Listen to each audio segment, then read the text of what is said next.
I got 5 days until it's market time, and next week I'm also going to be planting my grass. I'll be planting grass probably on the 29th or the 30th, something like that. I've been taking a look at my weather conditions, and probably about Sunday I'll be plowing up my field. And when I plow my field, I gotta put the fertilizer on my field too. And so about the 29th or the 30th, I'll be planting my grass. And on Monday I'll be selling cattle. And I'm gonna go and sell cattle so that I have money to work on a few projects. I got a guy going over to my new field here in about 10 days. He's a water surveyor, and so I got him going out there to take a look, and he's going to survey the field that I purchased to see if he can find water anywhere, and to see what I can do about the water situation. And right now, okay, so the thing that I wanted to, I was thinking about what am I going to talk about today. And here's the thing, you're going to hear me talk about this all the time, but being poor is like being on drugs. Okay, because me in my life, I see a lot of crackheads. I see them every day. I see them all over the place. And I also see poor people all over the place. All right, I see poor people all over the place. And in my life, from what I have seen, I have actually been able to make this connection. But poor people are like drug addicts. And here's what I mean, and I'm gonna talk about this further. So what do I mean? Imagine that you have somebody who is on drugs. Imagine that you have somebody who is on drugs, and every time they try and communicate with you, every time they try and communicate with you at all, whichever way it may be, they just come off as a drug addict, right? They come off as a drug addict. It's like everything that they talk about, it's like, okay, here's this. Think about it like this. Imagine that you have somebody and they're a drug addict. And every time you do anything with them, the only thing that they want to talk to you about, the only thing that they want to do with you is do drugs with you. And the only thing that they want to talk to you about is how great it is, or not how great it is, but their various reasons for doing drugs. Imagine this situation. Imagine you have this individual, right? You have this individual, and they're always like, and anytime, they're on drugs. They're always on drugs, 24/7. They're on drugs all the time. And anytime, you go and you trying to talk to this person, anytime you try and do anything with this person, the only thing that they want to talk about is doing drugs. The only thing that they want to talk about is all of their various way for doing drugs. They're not interested in giving up the drugs. They're just a 100% committed drug addict. Right? And then that's what I mean by poor people are like drug addicts. You're going to see what I mean. Poor people, it's like, anytime you try and do anything with them, they are 100% committed to being poor. Everything that they do just makes them look like a poor person. And it's like, they're not wanting to give up being poor. If anything, they're wanting to get you to be poor with them. They're wanting to get you to do drugs with them. And you're going to see what I mean. And I've talked about this, but success is a one-man road. Either you find it for yourself or you don't. And it's very hard, it's almost counterintuitive, right? But, think about it this way. There's nothing that I can do to make anybody successful at all. There's nothing that I can do. I can only, I help the best that I can. I give my information away for free. Right, at the end of the day, I am, legitimately one of the most successful people in the entire country in the year 2024. I will outperform what I do in 2025. And I will actually talk about that in greater detail too. But I want to bring this up because me, I see crackheads every day. I see drug addicts every day. I see them all over the place. I see camps full of them. I see dozens of them in camps. And I see them lined up against the fence, and they're all, nodding off and doing drugs. Some of them look like they're about to pass out in the street. And, I see these people every day. I see them all over the place. And to me, they look like poor people. Why? Because imagine that you have a drug addict and they are 100% committed to doing drugs. They don't want to give up the drugs. Anytime you try and do anything with them, all they do is talk about doing drugs. Right? They're 100% committed to the idea of doing drugs. They're not even trying to give up the drugs. And that's what I mean by drug addicts are like poor people. If you have a poor person who is 100% committed, they're not looking to not be poor. You know, it's like if you have a drug addict and they're not, you know, they're not like, oh my God, you know, I'm a drug addict. If they haven't even come to that conclusion yet, reasonably come to that conclusion, they're probably not going to get better.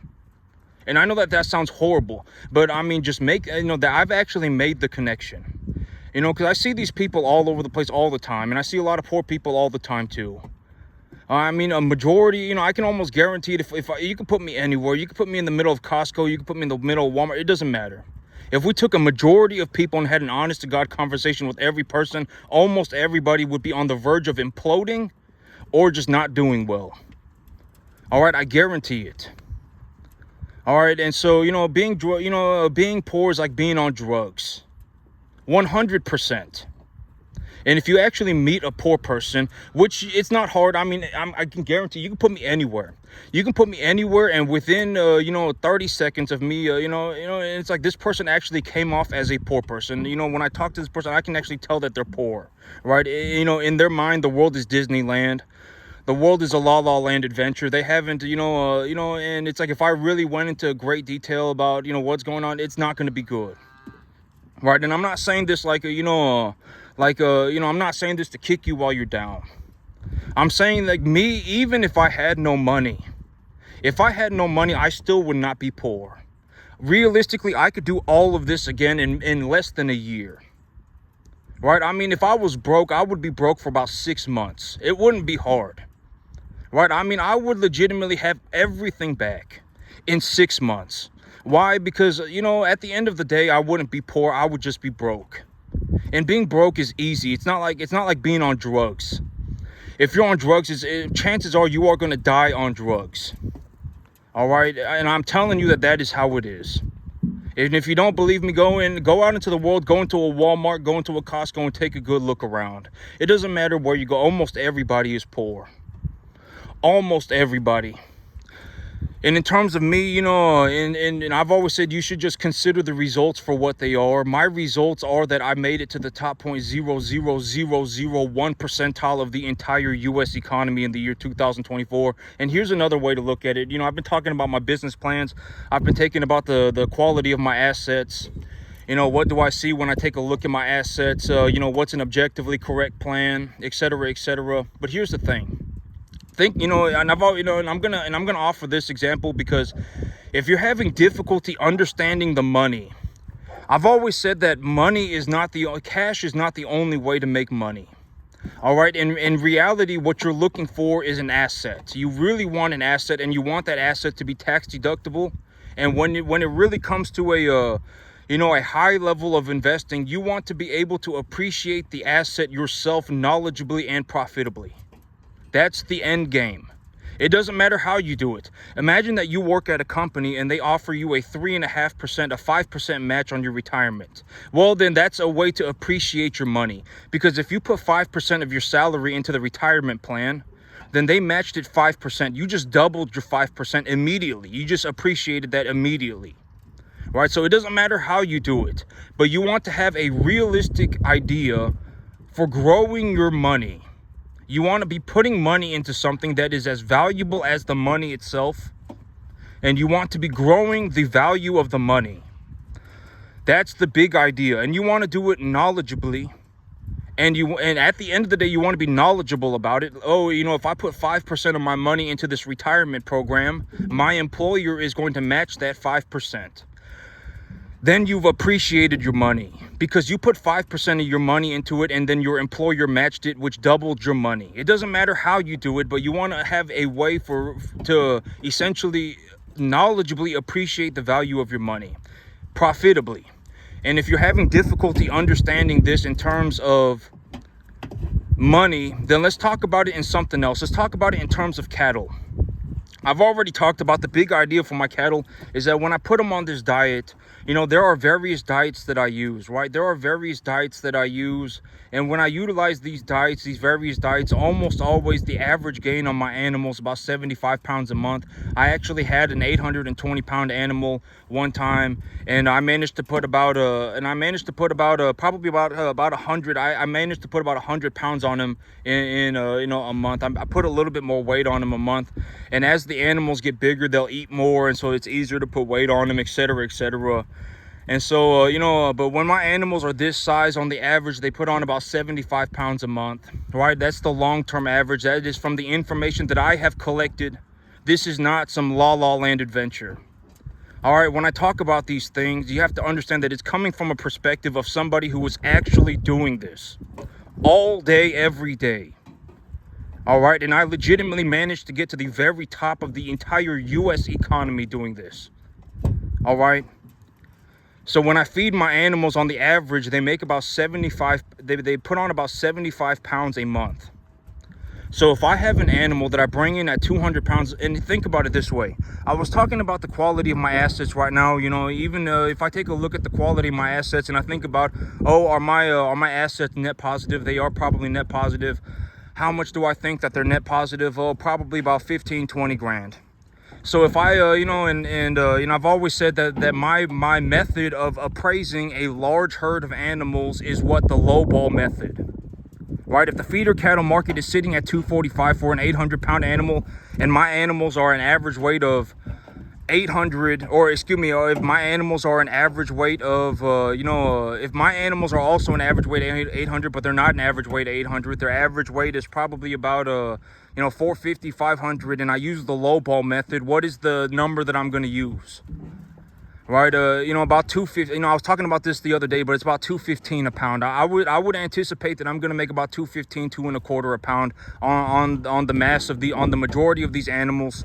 If they're at a body conditioning score 6, average weight 650 pounds when they go to market. Right, and the feeder cattle market is sitting at like 245. And so when I use the lowball method, and when these animals get bigger, what's the number that I use, right? $2 a pound. I use $2 a pound when they get bigger, right? And I call it the lowballing method. I lowball myself, right? And so, when I take a look at that's how I appraise the value of a large herd. I use what I call the lowballing method. I take the market and then I lowball the crap out of myself. And I say, if I lowball the crap out of myself, then this is how much money I'll make. And so when I take the lowball method and I take a look at what I got going on, I would anticipate that I'm net positive about 15, 20,000. And think about it this way. If we're not going to talk about it in terms of money, if we're going to talk about it in terms of assets, if we're going to talk about it in terms of cattle, all right, 15, 20,000. How, if I'm net positive 15, 20 grand and I go and I take a loan for 15, 20 grand, let's say I go and take a loan for 20 grand. And, and I invest into my benchmark animal. How many animals can I buy? Like almost 30. All right, like 25, okay? And if I bring home 25 animals, and I still have these animals, and I take a look at my animals, and I say, the average weight of my herd is probably about 450. These animals, they've all been vaccinated. They're all good to go. These animals, they're almost not going to have any problems. I mean, maybe I lose one or two of them, within in the next 9 or 10 months. Maybe I lose 1 or 2 of them. 5 to 7%, right? That's what I said. 5 to 7% is a reasonable estimate once you get an animal this size. And so maybe I lose 1 or 2 of them. But chances are I'm not going to lose half of them. Chances are, I'm not going to lose 75% of them. Chances are I'm not even going to lose 20% of them. Maybe I lose 1 or 2 by the time everything is done. And so I take a look at the quality of my assets. I give them an appraisal value. I use a reasonable method to appraise my assets. I take the net positive amount, and then I go and I purchase cattle. Then what happens to my balance sheet? My balance sheet is at a net zero. I'm not negative anything. If I wanted all of my money back, if I just wanted to pay off all of my debt and sit on my hands and never run a business again, I could do that effectively immediately. I just liquidate my assets, I take the money, and then I just pay off my debt, right? But if I add 28 animals to my herd, now what's the situation? I have 60 animals. I'm at a net zero balance on my balance sheet, and I am appreciating 60 animals at the same time.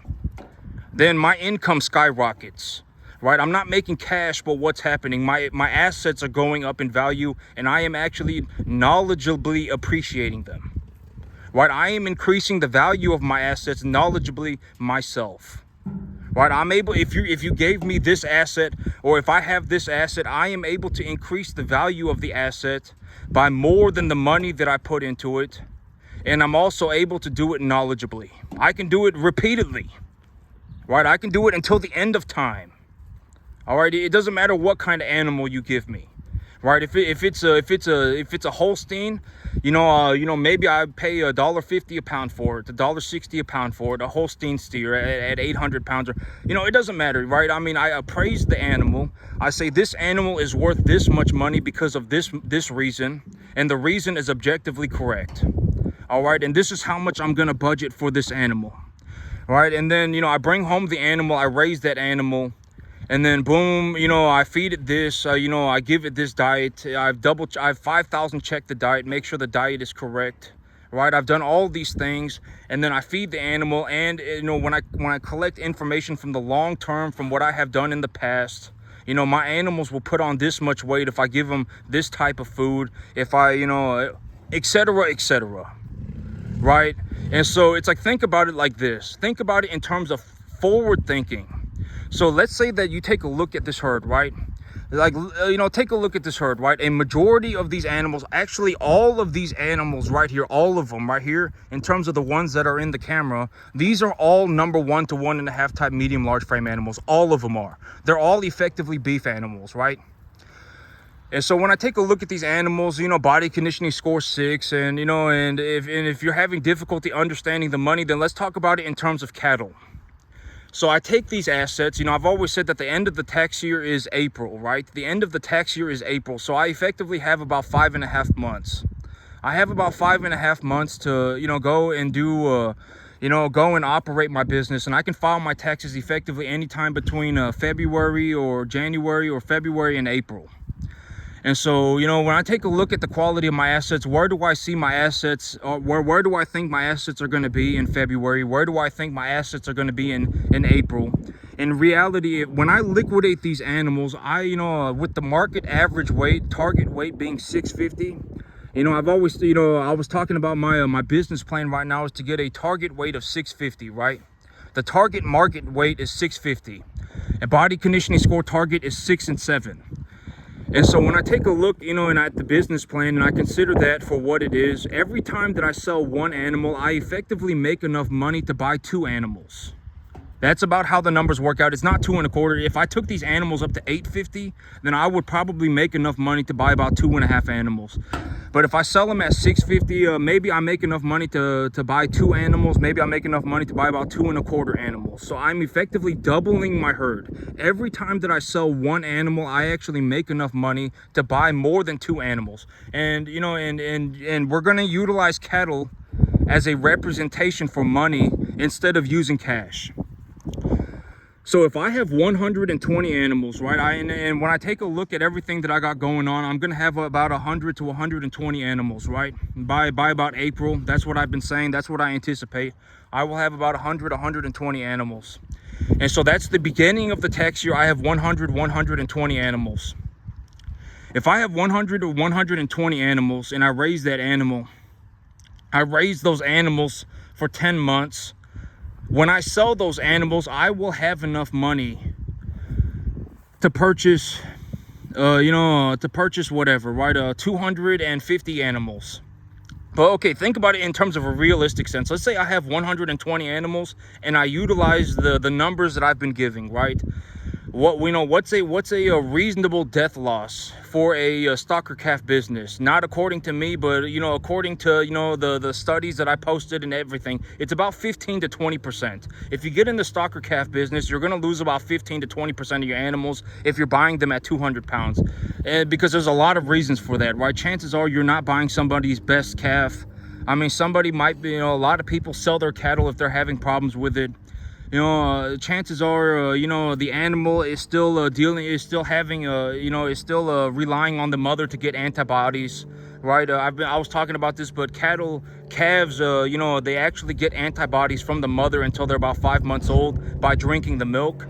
And you know, cutting them off of the antibodies is going to be very difficult. You know, they're going to get sick, etc., etc. There's a lot of reasons for it, and you can go on the internet and look it up yourself. You know, if you get in the stocker calf business, your death loss is going to be about 20%. And so let's take the reasonable numbers, right? Let's say 20%. And so let's say I have 120 animals and I lose 20% of them. So that leaves me with you know, 90 animals. And I take those 90 animals and I raise those animals for 10 months. I raise those animals for 9 months. I put them on the right diet. I grow them the right type of grass, you know, etc., etc. When I sell those animals, I'm gonna make enough money to buy about 200 animals. And let's say, you know, and I was talking about, you know, I was talking about taking this new loan for my new property, right? So this whole thing, I started off with 90 animals. I raised the value of the animals to 200 animals. And then for me to pay for my land, I'm gonna have to sell about 25 animals. So in reality, it's like in 10 months, I still like doubled my money. If you want to think about it in terms of cattle and not money, because you're having you're having a lot of difficulty understanding money, and which I don't understand, you know, and I've talked about this in the most like reasonable, simple way to understand money is to understand that money is just a number that's going into the bank account, right? It's not like some imaginary thing. Like I don't understand, like when people have difficulty understanding money, it's like, how are you having so much difficulty understanding such a simple thing? Money at the end of the day is just a number that goes in and out of the bank account, right? And if you're having a large amount of difficulty understanding the money, then think about it in terms of cattle. If I start off with 90 cattle and I raise them for 10 months and I sell them, I'm gonna make enough money to buy about 200 cattle. If it costs me 25 cattle to pay for my land for the entire year, then I'm still left with 175 cattle. And I started off with 90. I still effectively doubled my money, right? And then we include feed costs as an expense, right, etc., etc. And maybe, you know, if we think about 10 cattle as feed expense, or 20 cattle as feed expense, which would be ridiculous. 20 cattle as feed expense would be like 35 grand. All right, I don't spend $35,000 a year. All right, feeding cattle. I don't, you know, my whole shipping container full of corn cost me 5 grand, and I bought that a year and a half ago. All right, and so, you know, I don't spend 35 grand feeding my cattle. You know, realistically, you know, maybe I'll spend like 20. And so let's say we deduct like 15 cattle. Right, instead of using money, we deduct 15 cattle from the overall total. That still leaves me with 160 cattle. I started off with 90 and I ended up with 160, and there's still 2 months to go. So you increase my results by 20%. Right, I mean, and it's like, maybe if I speak about it in terms of cattle, it will be more, you know, because it's like me, when I see somebody, it's like they don't understand money. It's like, how do you not understand money? Like, money is the most simple thing you could ever imagine. You just legitimately, it's like nowadays you just open an app on your phone. You just open an app on your phone and it will show you this is how much money went in and this is how much money went out. That's it. I mean, how are you having so much difficulty understanding money? Money is like it's like one of the most simple concepts that you could ever imagine. Right? I mean, you just take a look at it and it's a number. All right, and so it's like, but if you're having difficulty understanding, and I was like, you know, and I actually thought about this, and I was like, you know what, I mean, the only reason, I mean, I think that maybe the major reason why, and I actually, and I talked about this as one of the most important concepts, but developing an idea of money is very important, right? Like me, you're gonna hear me talk about this all the time, but me, I always, look to see how much money's gonna be involved. Right, and in reality, I'm about 93% accurate, 98% accurate. But I've been doing this for a very long time. I've been doing this for a very long time. I always consider the money. That's something that I always say. But always consider the money. You know, I'm not saying that money's the most important thing on the entire planet, but I mean, you know, money's more important than almost anything. I mean, I'm not saying you should sell your soul for money. I'm not saying that you should come up with some worthless scheme to make money. I'm not saying that you should go and throw a Hail Mary into the middle of nowhere to make money. And if you want to see what I'm talking about when I say throw a Hail Mary into the middle of nowhere for money, look at the people buying Bitcoin. You know, and Bitcoin is a very good example of this. People throwing money into the middle of nowhere. A majority of the people who are buying Bitcoin, I don't know if they, because that's the thing about Bitcoin. It's like I don't know about this whole thing. Bitcoin, the whole, it's completely unregulated. So who knows who's buying it? And then that's the whole idea, right? And so, but I remember for a while, a lot of just normal people were buying Bitcoin, and it's like, honestly, poor people were buying Bitcoin. And if you asked them why they were buying Bitcoin, they would say something like, I'm buying Bitcoin because I believe in the technology. I believe in the the technology. And it's like, if you ask them to elaborate, they have no idea what's going on. They have no plan for appreciating it. And that's the thing about Bitcoin, is that you can't appreciate the value of Bitcoin. The only way that you can appreciate, I don't know if there's a service where you can mine. I know that there's something called Bitcoin mining, and I don't know if you can make money doing that. I don't know, but if you're just holding Bitcoin, there's nothing that you can really do to make it go up in value. Right? I mean, you're just sitting there hoping and praying. Oh my God, I hope this thing goes up. Right, and that's not good. I mean, and that's a very good example of what I mean by a large, massive group of people throwing a Hail Mary into the middle of nowhere for no reason. It's like, if you took that money that you put into Bitcoin and just did something else with it, found something that it's like, oh my God, if I put $500 into this thing, I could actually make more than my money back. Right, I put $500 into this thing, and I made $1,000 back. What is something that I would put $500 into, right?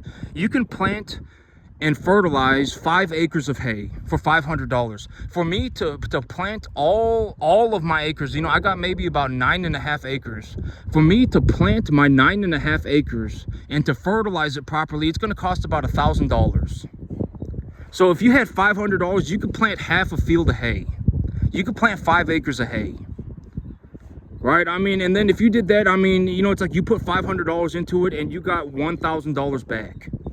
Right, knowledgeably appreciate your money. You don't want to be in a situation where you're just throwing Hail Marys into the middle of nowhere for no reason. Oh my God, this is going to turn into a mystical, magical journey for me. But the Bitcoin people are a very good example of this. The Bitcoin people, they're a very good example of this. They have no reason why they have no idea why they bought it. They're just hoping that the thing goes up. They don't have any, they don't have any capacity to raise the value of their Bitcoin. They're just holding on to it because it's been going up, and then they hope that it continues to go up. That's a very good example of a massive group of people who have legitimately just thrown a Hail Mary into the middle of nowhere. My life is a la land journey, and this is going to turn out for me in a mystical, magical fashion. It's not going to work. Like, if I had $500, what would I do with it? I would plant half a field of hay. I would plant 5 acres of hay, and if I planted 5 acres of hay and it turned out pretty good, I can just go and buy 3 or 4 cattle. I'll bring home 3 or 4 cattle, I'll put them on the grass, and when they're done eating the grass, I'll sell them, I'll make all my money back, I'll probably even make a few $100s on top of it. Boom, congratulations. You've appreciated the value of your money. Now that you know how to do this, fundamentally, you understand how to do this, you can essentially print as much money as you want.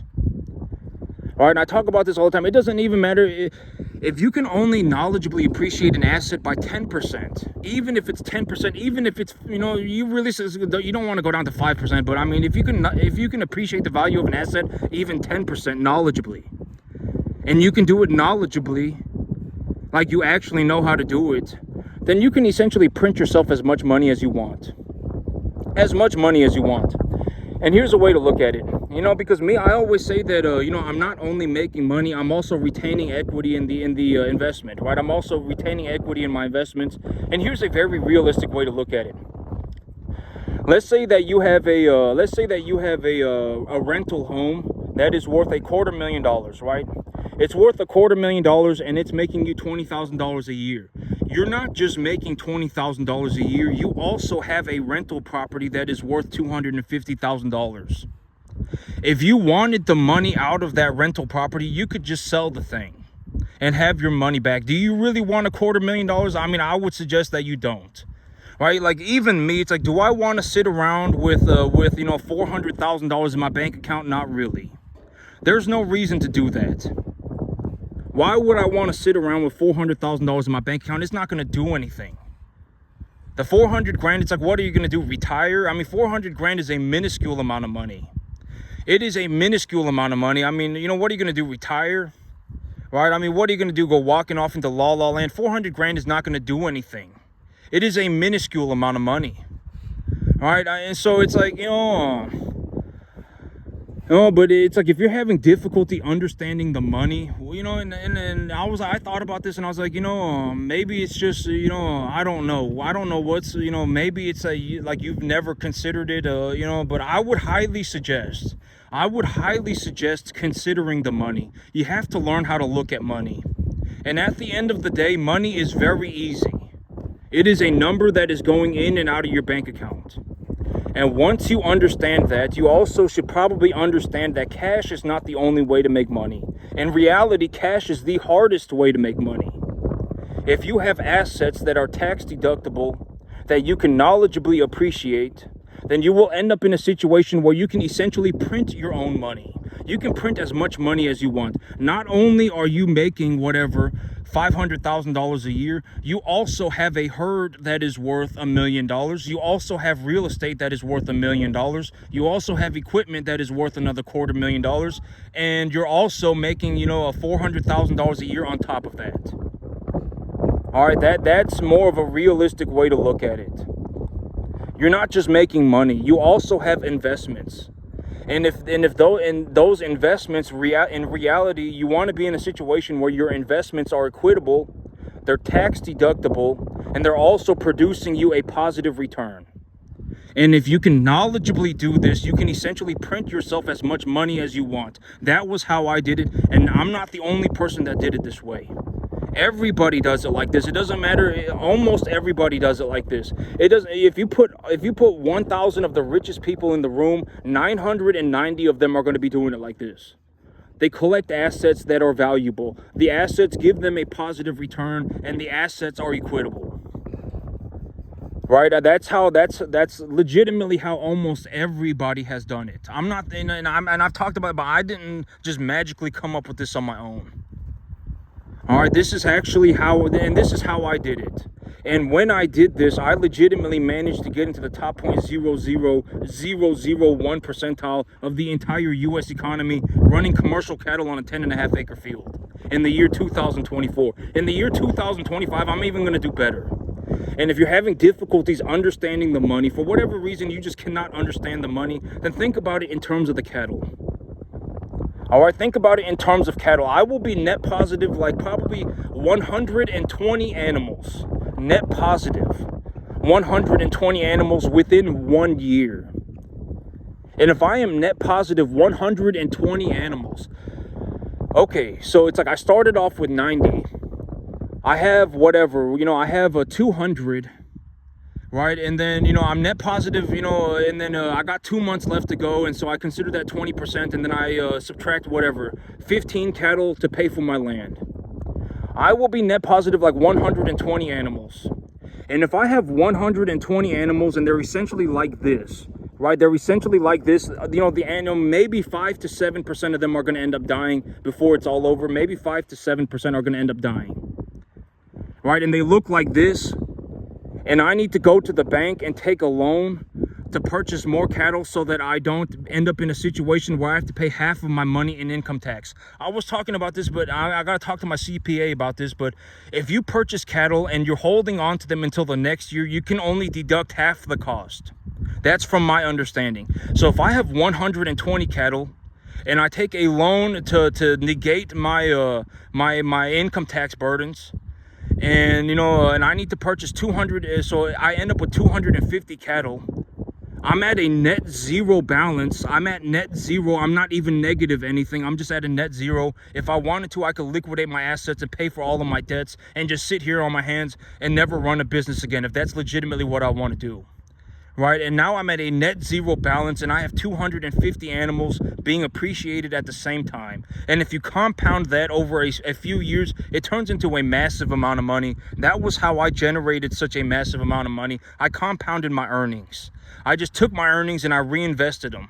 Why did I reinvest them? Because if I reinvested and I reinvested knowledgeably and profitably, I purchased tax deductible assets that reduces my income tax burdens. My income tax burdens are all my tax burdens are almost 50%. 50%. If I make $1, I need to pay 50 cents of it to the government. I don't want to be in a situation where I'm just paying a bunch of income tax. I don't want to be in a situation where I'm just paying a bunch of taxes. Well, how do I get out of that situation? I purchase tax deductible assets and then I appreciate them profitably. And when I appreciate them profitably, I end up in a situation where my earnings are being made via an unrealized gain. I'm not making money via cash. I'm making money via my assets. And if I really want the money out of my assets, I just liquidate them. That's it. That's the entire thing. And that's how I made all of my money.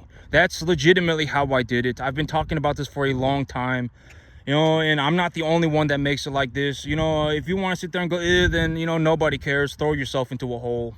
All right, don't go and turn other people poor. All right, you don't want to be in a situation where you're turning other people poor. Being poor is like being on drugs. If you're a drug addict, and the only thing that you can ever do is go and try and get other people to do drugs with you, then you should probably not do that. That's not good. That's how I see it. If you're on drugs and the only thing that you do all the time is try and get other people to do drugs with you, that's not good. All right, if you're poor and you're all the time you're just constantly trying to get other people to be poor with you, that's not good. How do you get out of being poor? You just collect tax deductible assets. You appreciate them profitably. Boom, congratulations. That's what you do. And once you do that and you get to the point where the appreciation of your assets far outweighs all of your expenses, you essentially have become a money printing machine. You can do whatever you want. You make so much money, you can do whatever you want. All right, that's how you do it. And I'm not the only person that did it this way. Everybody does it like this. If you put 1,000 of the richest people in the entire room, 990 of them would have done it like this. And I didn't come up with this on my own. So, that's the conclusion, right? And that's it for me today, YouTube. Y'all have a good one.